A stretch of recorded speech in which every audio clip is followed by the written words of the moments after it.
All right, welcome everyone. This is the Natural Law and Regenerative Economy series, episode 3. We are going to be covering the Law of Correspondence tonight. So before we kind of get into this, and I'm going to invite all 4 of our attendees, well, 3 of the attendees and myself, I'm an attendee as well, to be panelists tonight because I love it. I love the small groups, and it really kind of fits into the theme of what we're working with here tonight. So before I get into introducing everybody, I just want to remind you that if you are a member of the Karmic Margin Call Project Time Bank, anytime you watch any of these conversations, the natural law conversations, the living library conversations, exploring integrity, the 2x2 algorithm, doesn't matter. You can put down that time as time that you are serving. So those are hours that you receive as credit for watching this material. So I just want to remind you of that. That's please, if you have any challenges or if you want to access that system, just reach out to me. Be happy to help you out with that. And also wanted to give a shout out to Randy Hyden and the Easier Ways community as well. I always make a mention of that community because Randy is a very special person in my life, and his message about kind of silencing the inner critic and practicing self-love and really helping people through the 12-step program, which is something that I've been working on myself with with people who have survived suicide and in the mental health field. It's a great supportive community. So we'll be sharing this conversation with them. And again, please, if you ever want to join us, we have after tonight we have 8 more conversations. We'll be doing this every week in November and December. Next week will actually be a recorded session that I'll talk about later. So that one will kind of be closed, but I'll explain that in a little bit. But first of all, my name is Mike Schumann, and I am a minister in training. And the reason why I'm doing this series and producing this series is because my mission is to help people understand universal principles. Sometimes we call that natural law. And the more we observe these and the more we are treating each other as equals, like the first law, which is the law of divine oneness, what that makes possible is the forgiveness of all debt. And what that makes possible is universal basic income. So this month here in October, the natural laws are calling attention to the living library conversations, how to have a living library conversation. So what we're doing is we're trying to create collaborative cultures. A lot of what we see in our world is competitive, and everybody's competing for the time, energy, space, money to be heard. But we want to bring a little more gentleness to that, so that we can open up more collaborative environments. What that makes possible is our conversations in November, which will be about time banking. And really, we will be taking apart the mechanics about how time banking makes universal basic income possible. So that can only really happen in collaborative environments like this. And in December, we'll be looking at the implementing universal basic income. So how do we practice it? How do we make it real? How do we make it tangible? So we'll be going over those tangible steps when we look at the natural laws in December. So that's me. That's why I'm doing this. So I'm going to introduce you to everyone who is here tonight: Nini, Hemant, and Charles. So Nini, I'm going to start with you in just a minute or two. Please tell whoever may be watching a little bit about yourself. What's alive for you tonight? Okay, very cool. So, yeah, what's alive for me tonight? I have to feel into that. I mean, everything, the whole world. When you become present with the world, the entire world is alive and is always alive. I'm actually in the midst of some really big holidays, so Mm, that's been very much taking up my energy. But I went into them, I guess, a little bit on the nervous side, like, what's it going to be like? And there's a lot of energy that's being invested, and this has been a lot of gratitude, just a lot of gratitude. I was kind of fearing the worst. And it's not that I have any problem with the holidays themselves, but personalities around holidays and people, how they handle stress. I was just very worried about all kinds of stuff. And I just set an intention and that it's going to be good. And obviously, that doesn't mean to neglect the fact that there might be struggles and that things are coming up. But to focus on the fact that it's going to be good and then deal with whatever is kind of given to me. And that's what it was. I mean, so just being in the space of gratitude, being in the space of just acceptance and releasing the so need for perfection and just saying, you know what, it's going to be what it's going to be. And if I can just be very present to that, whatever it is, it might not be my favorite thing, but let's look and find the blessings because they are there. We only perceive them not to be there if we don't realize that they are face down sometimes.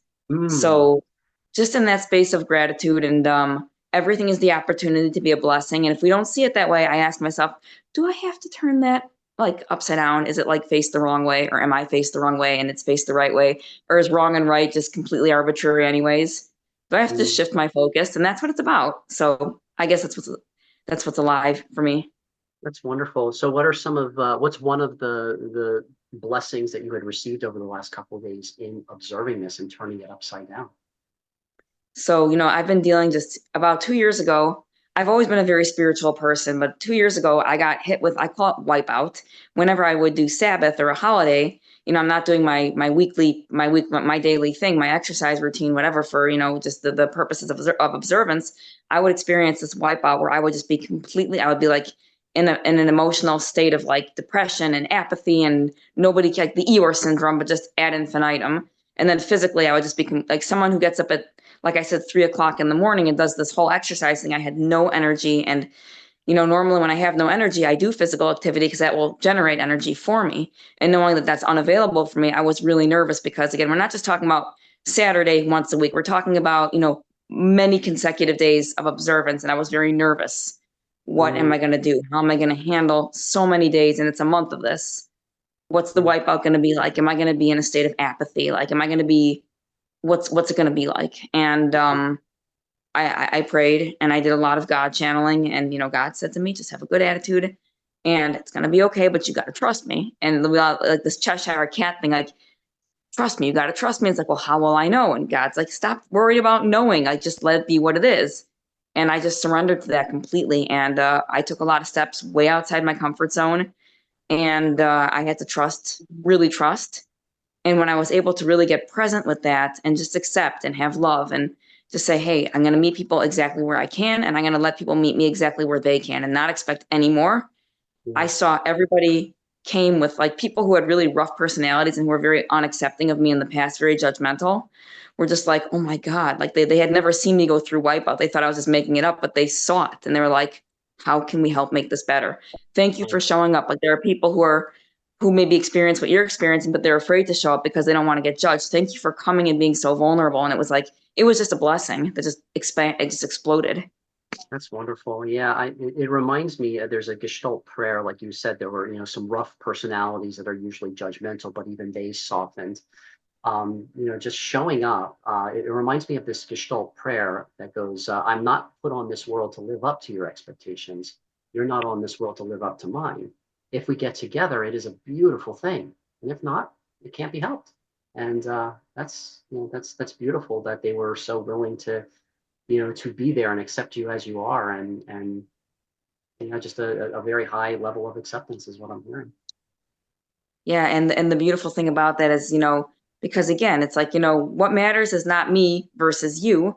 And I don't even mean that competitively, but what happens is when you and I talk, like when Mike and I are talking, there's Nini and there's Mike, and the two of us have a respective, I guess you want to say, individual consciousness as part of the whole.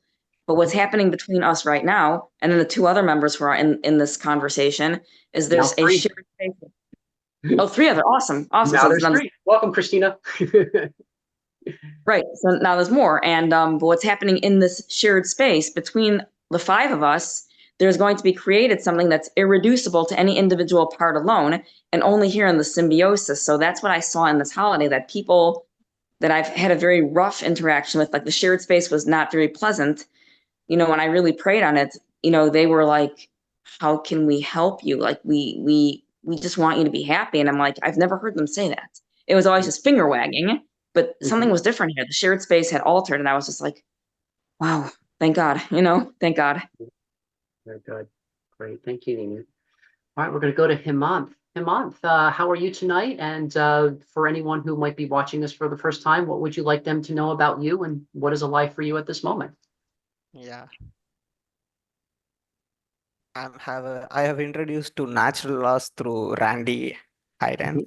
and the first time I met him is so philosophical, at the same time so wise. He is sharing all of his knowledge uh, at a free of cost for others, and whenever I ask a query to him, he replies with, "Ah, this is how it Mhm. goes." Like he Mhm. is a ready-made. He has some ready-made answers to navigate my chaos.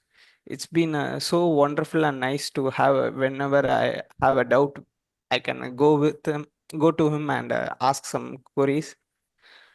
And at the same time, when he introduced me to this natural law, he said one thing. Yeah, it's absolute must call. You must go and talk with Mike. He's such a wonderful person. Thank you. That's how I became curious and I started to join this. But it's one of the great experiences I ever had. Well, As thank always, Nini said, we feel like a weirdo, but here we feel like normal. That's right. Yeah, and that's the thing. I think if we can be honest about, our weirdo-ness, we find that there's more of us that are willing to be brave and own up to it. So thank you. I consider that an honor to to be providing the safe enough space where we can, where we can be honest and we can be who we really are. So thank you. Charles, you're up. How are you arriving tonight, and what would you like a first-time listener to know about you? Um, yeah, so I shared a little earlier about, some frustration, some sadness, some anger, but in that I realized too that I have the other piece where I've been, I'd say for the past 6 months or so, um, I've been in a place of kind of quiet surrendering and uh allowing Mhm. and speaking when I feel like spirit wants me to speak and not speaking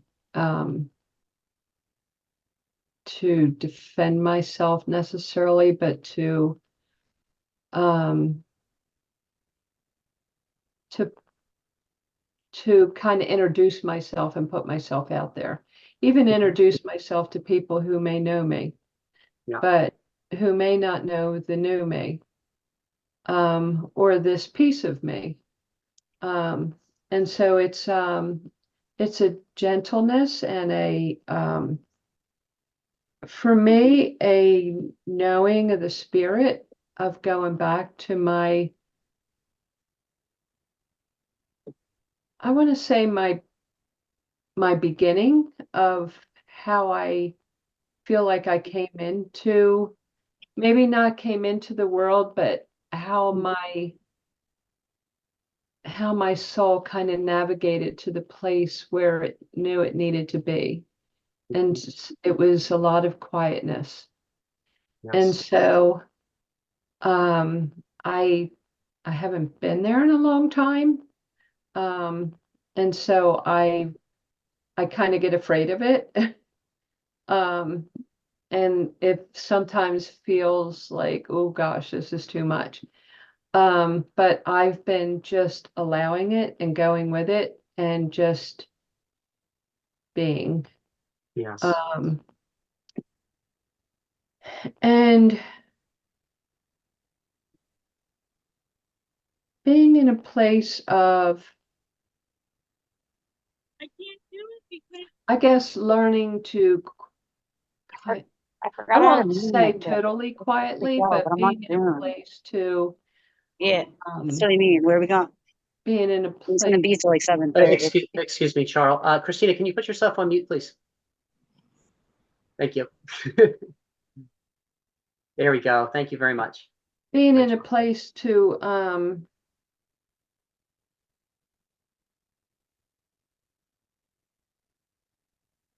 feel like I don't want to or need to be in a position or be in a place where I need to defend myself. But if I do find myself there, that I can do it and Mhm. can do it in a way that is not hurtful or harmful. So, yeah, so I thank Mike again for the 2 years that we were together in these conversations. And it's my 100 years of therapy and working very hard. Mhm. And just being able to come out of the suicidal ideation into a place of self-love and self-caring, Mm. and Mm. being able to be able to share that with other people who are perhaps on a similar journey. Thank you. Thank you for sharing that, Charles. That's it takes a lot of bravery and a lot of vulnerability and a lot of strength to be able to admit that. And that's been very alive in my world, especially today, where I'm trying to call attention to, like, hey, people are struggling with their mental health, and people are feeling suicidal. They just are not admitting it. Can we talk about it? And Yeah. what I really appreciate is how you slowed down the pace and how reflective you made this into a very gentle, reflective space. So thank you for that. Thank you, Mike. Thank you, everyone on the panel here. Christina, are you in a position that you can talk? Would love to just have you introduce yourself in about 1 or 2 minutes. Whatever you would like a first-time listener to know about you, and what is alive for you at this moment. And you can take yourself off mute. Hi, Mike. My name's Christina. Yeah, something came up and I'm going to fit it in. I'm grateful to be here. I'm excited about the conversation. I'm curious. That's great. Mental health into, yeah, everybody's, yes, everybody's really sad. I'm excited about the future. Everything's going really fast right now. And I'm excited. Transmuting, trying to put everything together. But not just being present and allowing. And I'm just really grateful at this point for you, for a whole bunch of things. I saw it was, I wanted to be like, I wanted to listen to this conversation. I might click my video off like a little bit just to drive. Very good. Thank you so much. I appreciate you. I can't wait to, with the elevating conversation. It's just a beautiful thing. Very Thank good. you. Yes, thank you, Tina. And please, whatever you need to do to be safe as well, too. If you go off camera and you're driving, and we ask if you're there, if you can't respond, that's okay. You do you. Be safe. Thank you. All right. Very good. Okay, so all right, we'll just kind of open this up here, and we'll have a quick conversation about what comes up, or what images, what thoughts, or what do you hear, or what is your impressions when you hear the law of correspondence, or the universal principle of correspondence? So a lot of this is about what is happening outside is a reflection of the inside. As above, so below. As within, so without.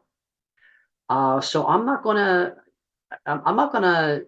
try to steer this conversation in any specific direction, but would anyone like to offer up what is alive for you when you have a moment to reflect on the law of correspondence, or the universal principle of correspondence?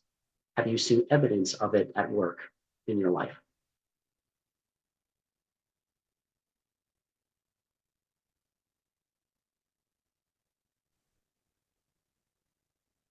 I guess I'll say something. Go for it, Edie. Cool. All right. So the law of correspondence.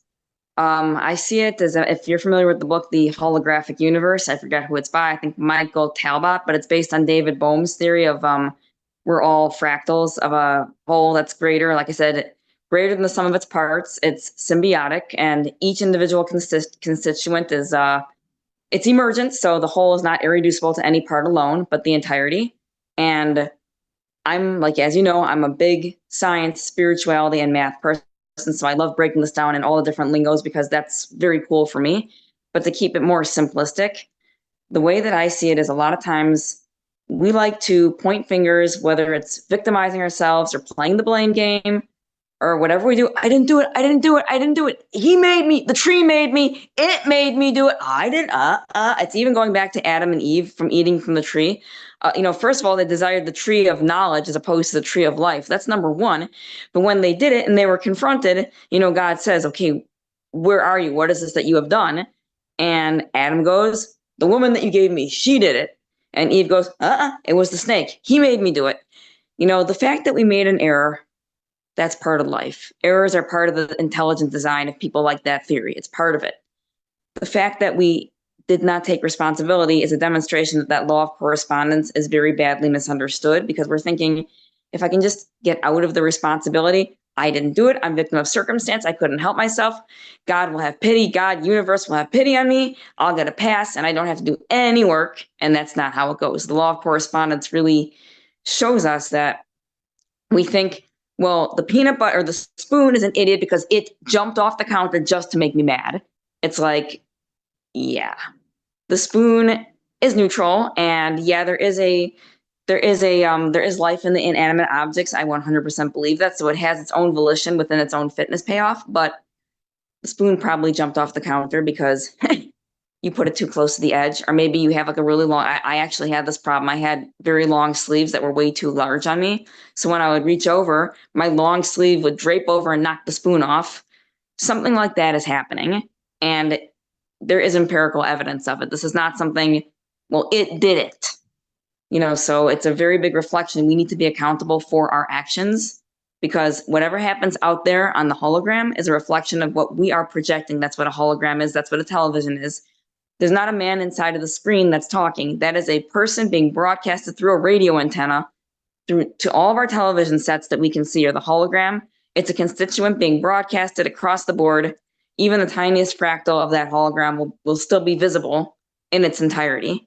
So it really invites us. I'm not going to say force because force is not a good word. It invites us to take full self-responsibility, which is not self-blame. I'm horrible. That's why the spoon jumped off the table. No.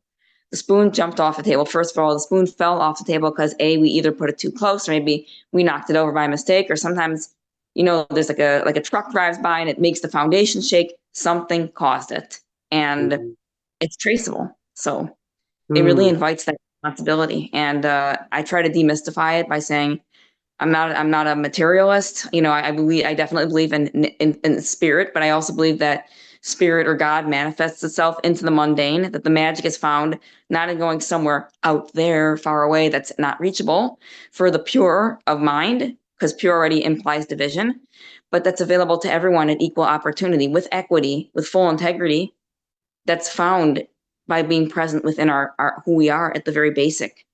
So that's how I see it. It's just as within, so without, as above, so below. It's what we see in the heavens is a reflection of the earth. Then that's it. Alchemy is in the mundane.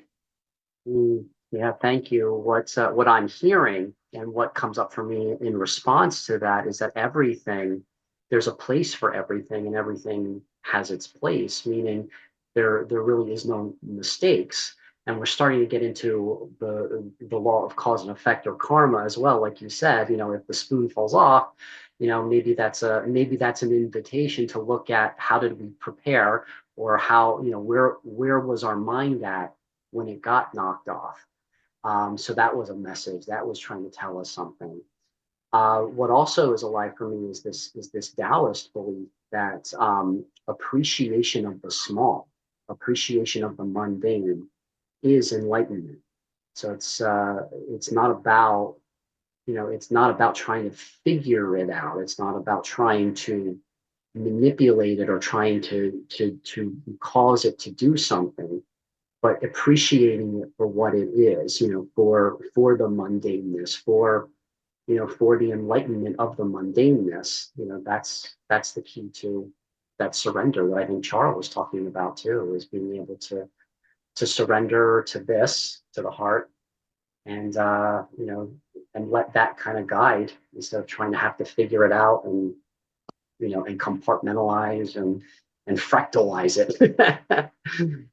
But that's what's alive for me. Anyone else like to reflect what you heard one of us say, or do you have a thought that was coming up around the law of correspondence?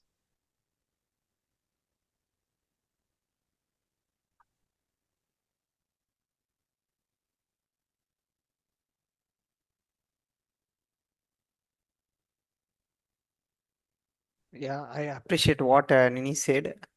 When we point finger at something somewhere, it it never comes within our responsibility. So we will never able to make it work, or else we can never make a way out of it. We will be spiraling in the same spot, saying it's the problem, it's the problem.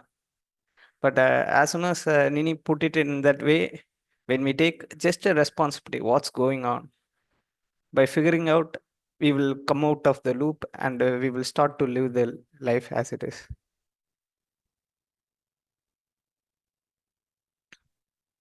Thank you, Hima. Christina or Charles, any reflections or anything that is alive for you as you settle into this conversation? By the way, I'm glad that we're slowing down the pace and practicing reflection, because even the moments of pauses, even the silence has meaning. And out of those pauses, that's what gives birth to the expression. There's law of correspondence right there. Go ahead, Charles. Yeah, I was just trying to think about the correspondence and what that really meant. And thinking corresponding with someone or something or yourself. And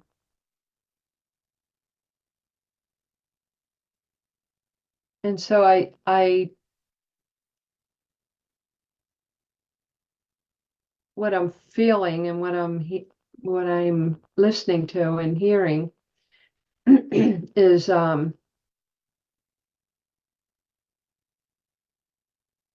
what does that corresponding look like for us, or how do we do that?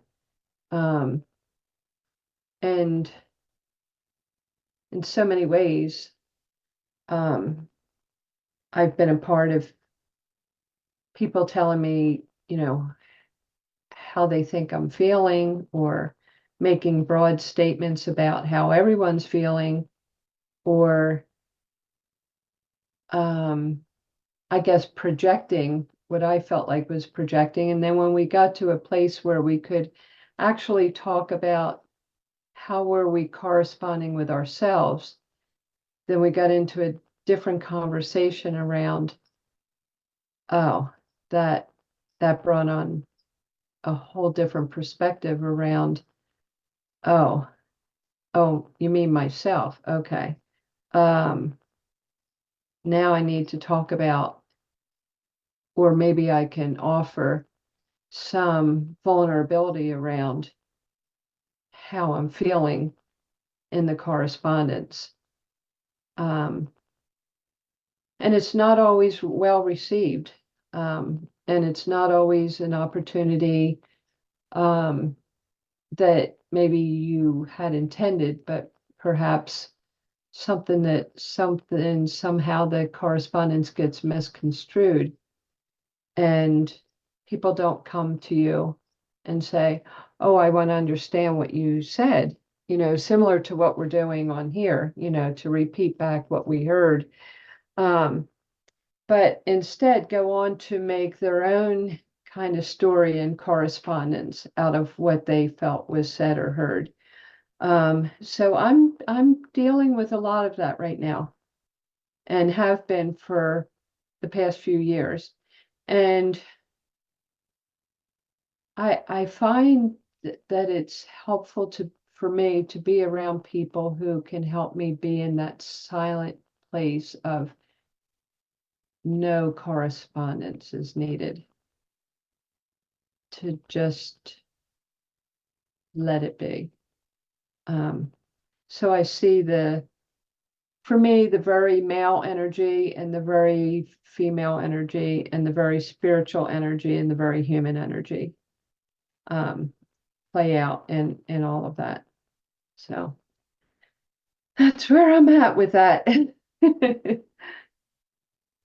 Yeah, thank you, Charles. It's very alive for me, just taking that in as well, is that when we don't come to the person to ask the clarifying questions or to try to understand, it's so easy to slip into those stories that we tell ourselves. And I think a lot of those stories are based on, you know, based on trauma, based on experiences that may or may not have been true in childhood. And we project, we project onto what we don't understand, those stories that we're telling ourselves, which is why I think the work of really being able to be honest about, what is a judgment or a story, what is a feeling, what is the feeling that comes from that story, and really identifying the facts and being able to correspond about, well, first of all, what were the actual facts?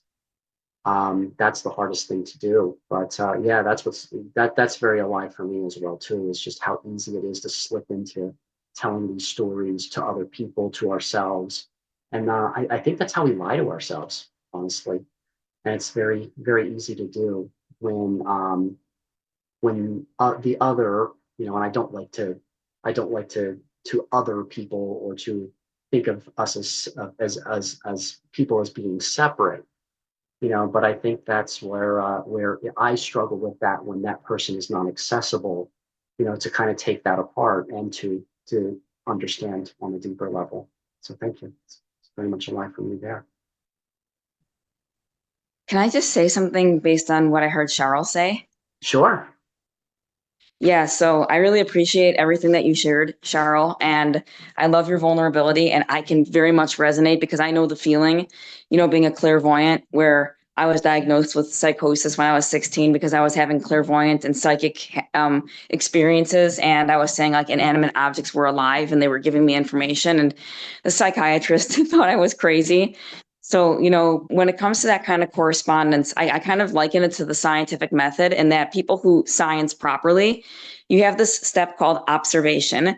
And a lot of people who science improperly, they like to skip that step and go right to the inference. And the inference is akin to the assumption, where the correspondence is, well, this is what I think you are, therefore you are. And they never ask the curious questions to properly, I guess, ascertain a hypothesis, and then they don't bother testing the hypothesis. They just make an inference.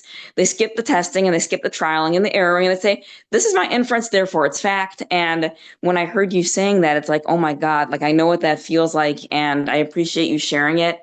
Because that's one of the things I feel is really important. Like when I sense that I don't understand something, and people have gotten mad at me for this, I'll say, I heard your words, but when you said that sentence, I didn't understand something. Can you please say it again?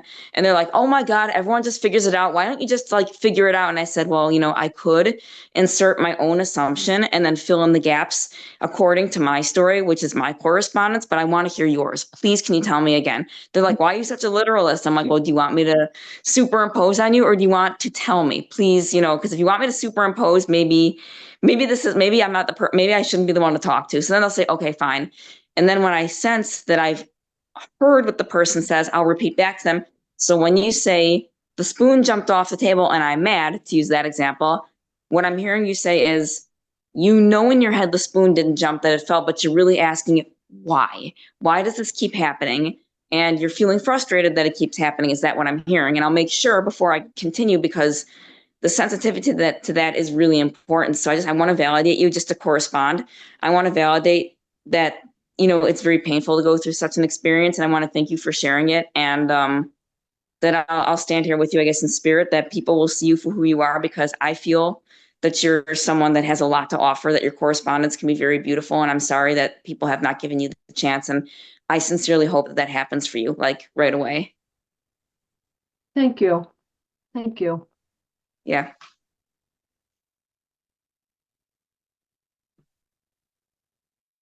Christina, are you in a position to weigh in on the conversation? think you're driving. Yeah. Okay, great. Would love to hear from you. Thank you. Right. I heard a lot of good stuff. Vulnerability is what I was thinking. Beautiful. Cheryl spoke about layers. She also spoke about like a new me, which I meant like I saw as like another layer. It's the same. It's just closer to, for me. I do that like yearly, and it's just a beautiful process. Words. With words, if the person isn't on the same frequency as me, they're not going to hear my words. I also identified with Cheryl. They're like, I'm all for let's telepathy. Symbols are very important. But yeah, it's like language has led to like manipulation. It allows for certain things that energy doesn't. And the ones of us that can like are feelers, it's awkward when something's being presented as something, but it feels different. I spent a lot of my earlier life just sorting through that in itself. But so I choose my words wisely. I don't, because there is, and once there's a miscommunication, the more words we put out, the more chance for miscommunication, and you can clarify. That's how these conversations are great. But in like outside life, um, it gets to be, it's just an energy exchange that you have to see if you want to do or not. I guess I would say. But a lot of good stuff from in here. Cheryl's so like that's so beautiful. Everything, the first and the second. Thank you. You're on mute, Charles. Thank you, Christina. Thank you. Yeah, and I have to say, in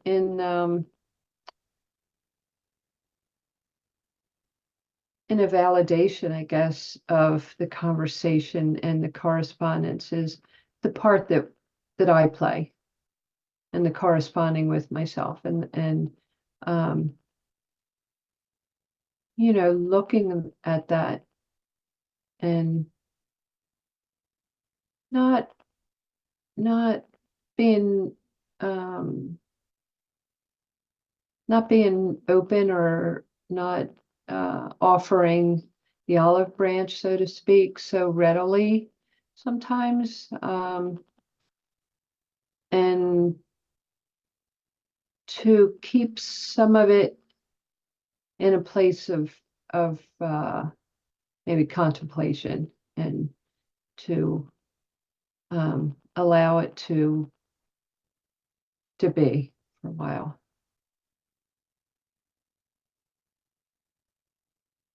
Thank you, Charles. Right. I'm going to do the PowerPoint here in just a moment. But what comes up for me when considering law of correspondence, I think a lot about metaphor. What are metaphors and what are illustrations trying to tell me? So last week when we did law of gender, I challenged the listeners to think about how you came into being, how you are the product of, if you go back 20 generations, you're the product of a million different acts of procreation. And if you want to split this down into the law of gender as well, you have the components of 500,000 biological females, 500,000 biological males, all of those stories making up who you are. And that can actually be measured and tracked too, because in your DNA, in your very cells, every single person, the genetic makeup of all of those people are in your cells. So to me, that's a major testament to the law of correspondence. I mean, we can imagine and we can try to picture all of the millions of people that contributed to we becoming us as individuals, but that's still outside of us. What's inside of us are these cells. So like when the sperm meets the egg and it's one cell, it divides up into 2 cells and into 4 cells and into 8 cells. So that's kind of like showing the process in reverse. So it's like if you go back 20 generations, about 500 or 600 years, you had 2 parents, you had 4 grandparents, you had 8 great grandparents. You go back 20 generations, that's 1 million people. Just like one cell will divide up and divide up and divide up and become trillions of cells. So what we're doing with this conversation tonight is just kind of like laying the groundwork. I call it changing the psychological DNA, meaning if we can just observe how these communications, these conversations are inspiring the next conversation, then we have the ability to tap in to that ability to change the financial system, because the financial system is like one big organism, and we're developing the cells one at a time, then 2, then 4, to creating a whole new different financial system, almost as if this system, which I think of as extractive and masculine, is kind of giving birth, to a much bigger organism. And how do we deal with those growing pains?